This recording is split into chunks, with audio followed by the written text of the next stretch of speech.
The wild coast is a fitting description for the strip of coastline along the former Transkei. It is as rugged as it is beautiful, with rough, powerful seas, dramatic rocky shores, and endless rolling green hills. It is no wonder that this area is a favoured tourist destination for both local and international travellers. But beneath this idyllic rural picture is a struggle for survival. Yeah, so diver. Ulwandle luhle namhlanje. Phezulu kandikwile. Hayi ngingabulela namhlanje kwentrashe nyani ndifostele nyani pha elwandle and dive. 5 is a crayfish diver. It is all he knows how to do, the only way he can feed his family and earn an income.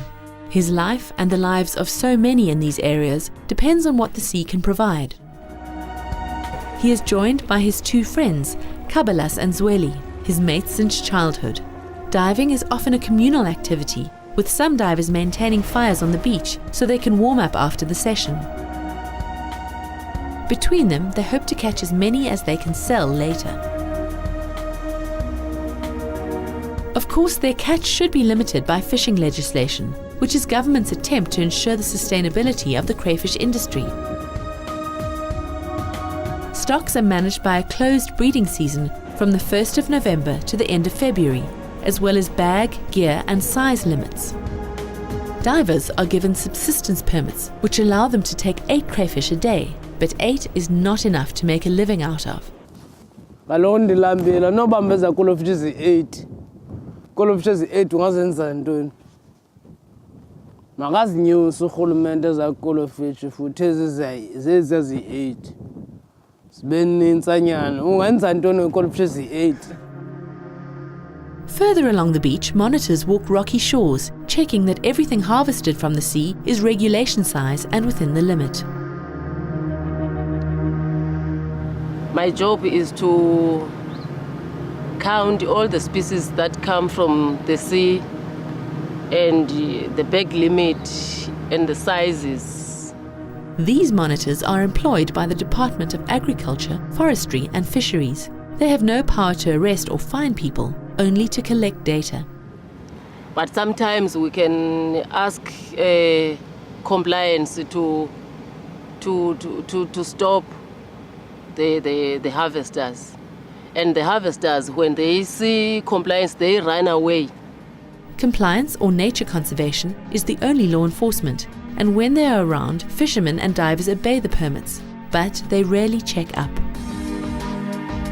The divers are returning with their catch, and it has not been a good day. Yo, the water is very dirty. The problem this week, is too much rain. I'm catching only these 2 crays. Yes, you see? Only 2 crayfish, only. 5 and all the other divers will try and sell their catch. They will sell each at around 20 Rand, going up according to size. At the moment, there are not many places for them to sell their catch. They target tourists at the backpackers, as well as holidaymakers in beach cottages. Some backpackers also buy off them, even though it's not permitted to do so. The reason for this is the government has set up appointed buyers as a way to control the industry. 5 sells his 2 crayfish for 25 Rand, which must now support him and his family until he is able to catch again at the next full moon. Yes, the big bird today. I'm tired and really now.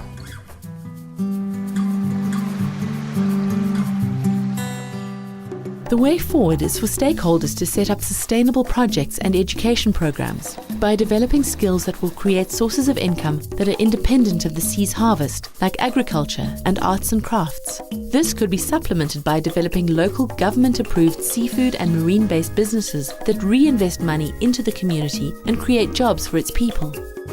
For example, if government granted seafood rights to a restaurant in the area, the divers would be able to earn a more sustainable income for themselves and their families. They would have a constant market for their catch and would be able to charge a far higher price by cutting out the middleman and removing distribution costs.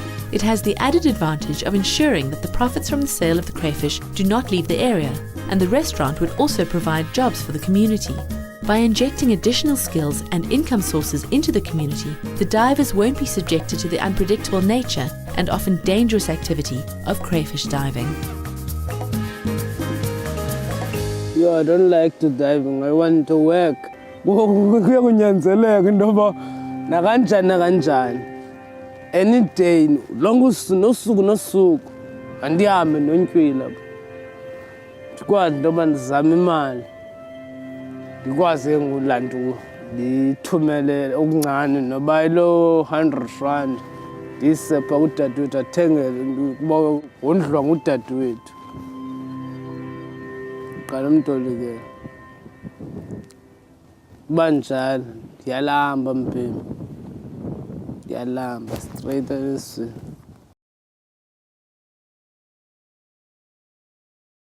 It seems more and more pressure is being placed on our ocean, not just to provide food for a growing population, but as a dumping ground for our waste. Sustainable management of our oceans and coastline is a fundamental requirement to preserving this asset.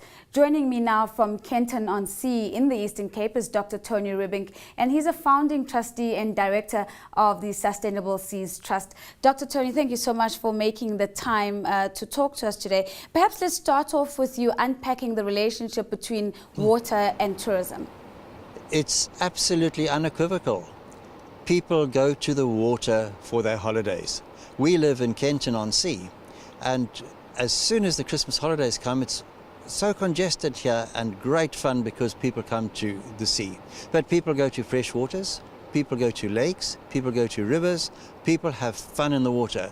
So the essence really is, for tourism to thrive, we need to in fact have wonderful fresh waters, keep them clean, keep them beautiful, and enhance them.